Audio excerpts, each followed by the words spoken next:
क्यों खेसारी लाल यादव पवन सिंह के इस नए गाने से डर गए? जी हाँ, खेसारी लाल यादव और उनकी टीम ने कभी नहीं सोचा होगा कि पावर स्टार पवन सिंह कुछ इस तरह से अपने आप को और अपनी बॉडी को फ्लॉन्ट करेंगे सभी के समक्ष।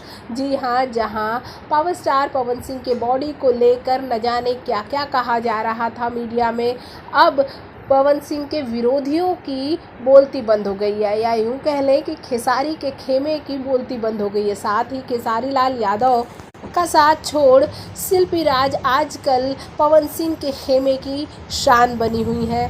पवन सिंह के साथ उनके कई बेहतरीन गीत आ रहे हैं। सावन गीतों को तो आपने देखा ही, अब बैक टू बैक खुद विजय चौहान ने कहा है कि कई बेहतरीन सॉन्ग आने वाले हैं। विरोधी इसी तरह से जलते रहें।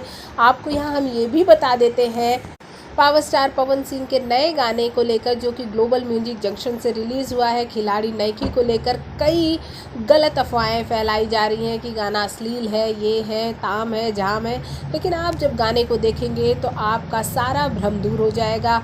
हाँ, पवन सिंह ने उसमें अपनी बॉडी फ्लॉन्ट ज़रूर की है, करना भी चाहिए। अगर किसी के पास अच्छी बॉडी है तो वो फ्लॉन्ट करे, गलत क्या है।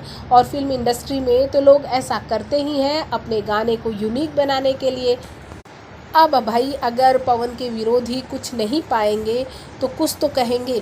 तो गाने के लिए ये सब कुछ कहना जो इन दिनों चल रहा है पावर स्टार पवन सिंह के खिलाफ, ये एक आम बात है। तो क्या कहेंगे आप पावर स्टार पवन सिंह के इस वीडियो के बारे में जो गाना रिलीज़ हुआ है? हमारे कमेंट बॉक्स में कमेंट ज़रूर कीजिए।